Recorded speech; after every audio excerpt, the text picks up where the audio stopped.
पता नहीं क्या सुनाऊंगी, कुछ भी तो याद नहीं है। गुरुदेव आशीर्वाद तो दीजिए, अच्छे से सुनाऊं कुछ। हे मेरे गुरुदेव करुणा सिंध करुणा कीजिए, हूँ अधम आधीन असरण अब शरण में लीजिए। खा रहा हूँ धोके मैं भव सिंधु के मझधार में, आसरा है दूसरा ना कोई अब संसार में। नाथ दौड़ो अब बचा लो, जल्दी डूबी जा रही। आप भी यदि छोड़ देंगे फिर कहाँ जाऊँगा मैं। भव सिंध से नाव कैसे पार कर पाऊँगा मैं। हे मेरे गुरुदेव करुणा सिंध करुणा कीजिए। नमोस्तु नमोस्तु नमोस्तु गुरुदेव नमोस्तु। प्रभवानंदनंदतम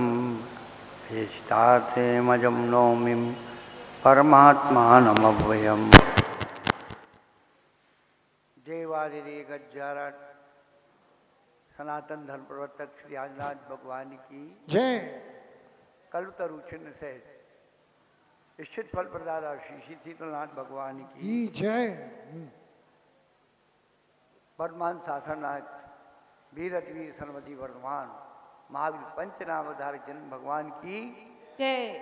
कोमटेश्वर बाहुबली भगवान की जय। कलतर वर्तेत भगवान की जय। द्वादशांग मई जनवाणी माता की जय।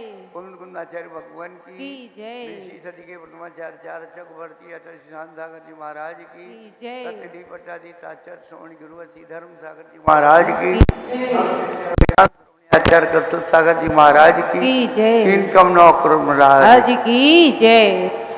बोलिए बालयोगी प्रज्ञा सुवर्ण मुनि अमित सागर महाराज की, मुनि संघ की जयकारा गुरुदेव।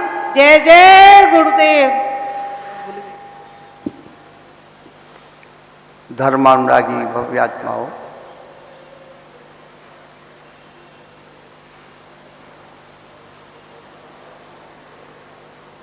पिछले दिनों आपने धनतेरस का पर्व मनाया। वे व्यक्ति धन्य थे जिन लोगों ने भगवान महावीर स्वामी को अंतिम क्षण में समोषण में बैठा देखा था।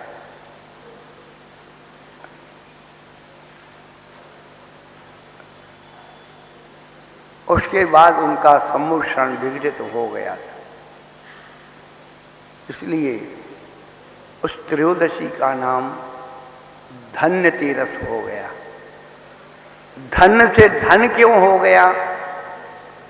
जब सम्मोषण रत्नों का था तो विघटित हुआ, तो क्या हुआ? उसके जो कीमती रत्न थे वो लोग उठा उठा के ले गए। घर में धन आ गया, जिस घर में नहीं पहुंचा लोग बाजार से खरीद लाए रत्न सोना चांदी आदि। जब धीरे धीरे लोगों की शक्ति और प्रमाद होने लगा, कम होने लगा, शक्ति कम प्रमाद, तो फिर धीरे धीरे रत्नों से सोने पर, सोने से चांदी पर, चांदी से तांबा पीतल पर आ गए और प्लास्टिक पर आ गए कि भाई धनतेरस को कुछ तो ले लो, तो प्लास्टिक का डिब्बा ही ले लो, अपन बहुत दिक्कत होती है सामान रखने।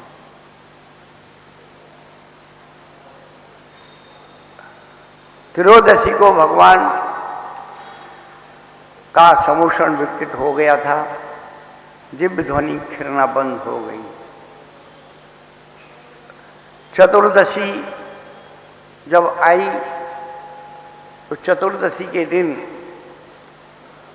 जम्बू स्वामी का निर्वाण हुआ था, इसलिए उसे दूसरा नाम जम चौदस, जम की दिवाली मनाई जाती। जम्बू से जम बन गया। शब्दों का अपभ्रंश होता रहता है।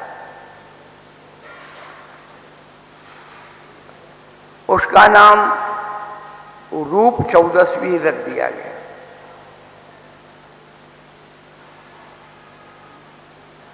चौदहवें गुणस्थान में जीव उन कर्म प्रकृतियों को नष्ट करती है। आत्मा जो पुण्य रूप अंदर सत्ता में रहती है।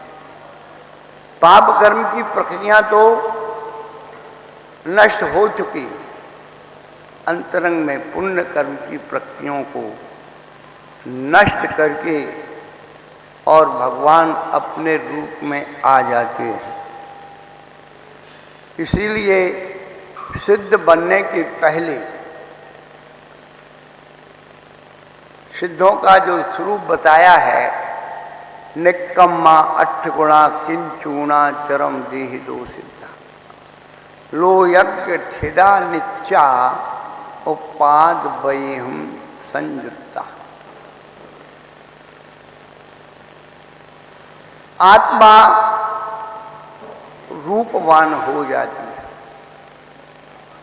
जब आत्मा रूपवान होती है तो मुक्ति बधु आकर्षित होती है। आजकल आप लोग अपने मोबाइल में बहुत सारी क्लिप देखते हैं कि कोई एक लड़का किसी लड़की को प्रपोज करता है, तो लड़की ज़्यादा पढ़ी लिखी तो आजकल वैसे ही ज़्यादा हो गई। तो क्या कहती है वो लड़की, तू अपनी शकल तू अपनी शकल थोड़े दर्पण में देख ले, आईना में देख, तू मेरे लायक है कि नहीं, मैं कितनी सुंदर हूँ, रूपवान हूँ, और तेरे देखने में भी अच्छा नहीं है, कपड़े कैसे पहने हुए हैं, तुझे शर्म नहीं लगती है, सौ सुनाती है वो। इसलिए मोक्ष जाना इतना आसान नहीं है। आदमी को मोक्ष जाना है, आदमी को मोक्ष होता है तो पहले उसे अपने रूप में आना पड़ता है।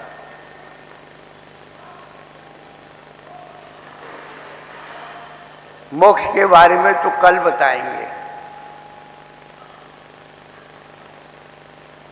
कल का विषय मोक्ष क्या है बहुत शॉर्ट में बताएंगे। कल भी बहुत सारे कार्यक्रम हैं, आज भी बहुत बड़ी शांति धारा हो गई। परंतु जो धनी हैं, जो वर्णाएं हैं, पूजन पाठ की जो वर्णाएं हैं, जितने घनत्व उसमें पैदा हो जाता है, उतनी ही कर्मों की असंख्याधुनी कर्म निर्जरा होती चली जाती। इसलिए सामूहिक भजन का, कीर्तन का, पूजा का, पाठ का, प्रार्थना का जो महत्व है वो भावित होता चला जाता है, उसमें भजन आती चली जाती। कल भी हमने बताया था, पिछले दोनों बताया था कि जब क्रेन का आविष्कार नहीं हुआ था, कोई भारी वस्तु उठाना होती थी, तो एक लीडर जो है आवाज लगाता था और सारे मिलकर के उस आवाज पर अपनी सारी ताकत लगाती, जो लगा दे है ईशा। वो भारी वस्तु अपने आप सरक जाती थी, उठ जाती थी। उसी प्रकार से जो हम शांति धारा में छिन छिन भिन्न भिन्न तथास्तु प्रीणताम प्रीणताम इन पल्लवों का उच्चारण करते हैं, सुनिश्चित जिस लक्ष्य से हम अपनी भावनाओं को भावित करते हैं वह उसी रूप में फलित हो जाती है।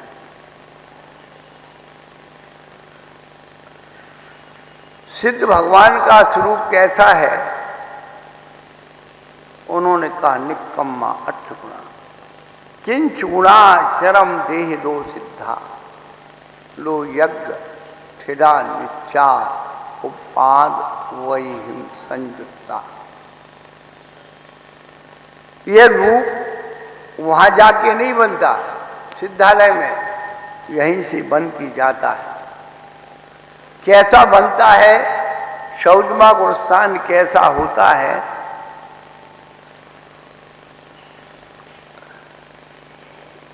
जैसे गीला नारियल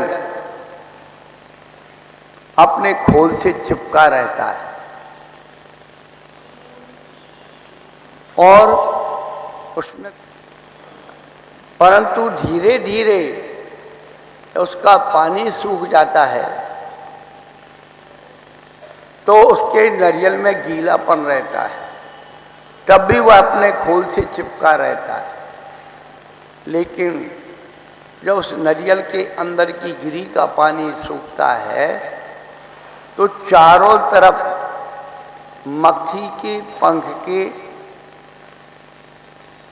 बराबर वह उससे अलग हो जाता है। उस शरीर में रहते हुए ही, यानी नारियल के अंदर रहते हुए भी नारियल का गोला अंदर फ्री हो जाता है और बिल्कुल फोड़ने पर साबुत निकल आता है। ऐसे ही हमारी आत्मा 14वें गुणस्थान में रूपवान हो जाती है। जितना उसे शाश्वत रूप चाहिए उतना उस डाई में बन जाता है और 14वें गुणस्थान के उपांत समय और अंत समय दो होते हैं। अंत समय के एक समय के पहले को उपांत समय कहते हैं और अंतिम समय को अंत समय कहते हैं। अंतर मुहूर्त की यात्रा प्रत्येक जीव की है। मोक्ष जाना है, मोक्ष जाने में देर नहीं होती। 14वें गुणस्थान का काल आचार्य ने बतलाया है 5 ह्रस्व स्वर आ ई उ री लि। शुद्ध केवली के मुख से 5 ह्रस्व स्वरों का उच्चारण करने में जितना समय लगता है उतना समय 14वें गुणस्थान का होता है। उस उतने समय में ही सारे कर्मों की प्रकृतियों का स्वरूप बदल जाता है और जीव अंतिम लक्ष्य मोक्ष को प्राप्त कर लेता है। आज चूंकि ज्योतिष चक्र से अमावस्या शाम से प्रारंभ हो जाएगी, इसलिए कई जगह दीपावली आज शाम को ही मनाई जा रही है और कई जगह कल शाम को मनाएंगे। आप कुछ भी मना लो, चाहे आगे मना लो चाहे पीछे मना लो, आपको रहना आपके घर में है। इसलिए पर कल प्रातः निर्वाण लाडू की तैयारी है तो नित्य अभिषेक पूजन होकर के यहाँ पर निर्वाण लाडू चढ़ाया जाएगा। आज भगवान के रूप चौदस छोटी दीपावली है। बहुत सारी जानकारी आपको समय समय पर देंगे। 2 दिन से कल प्रश्न मंच भी हुआ था और शाम को भी, आजकल सब व्यस्त रहते हैं, बाज़ारों में भीड़ है तो ज़्यादा कुछ नहीं हो पाया, लेकिन शंका समाधान और कुछ ऐसी ज्ञान, नीतिगत ज्ञानवर्धक बातों की चर्चा होती है। आरती के बाद आपका स्वागत है। और कल सुबह जो एक आप यहाँ एक नई रचना देखेंगे, नया दृश्य देखेंगे, अपने आप को पावनसिद्ध क्षेत्र पर पाएंगे। कल अपन प्रातःकाल दीपावली मनाएंगे। चलो निर्वाण पर्व की बोलो विशाल महाराज की जय।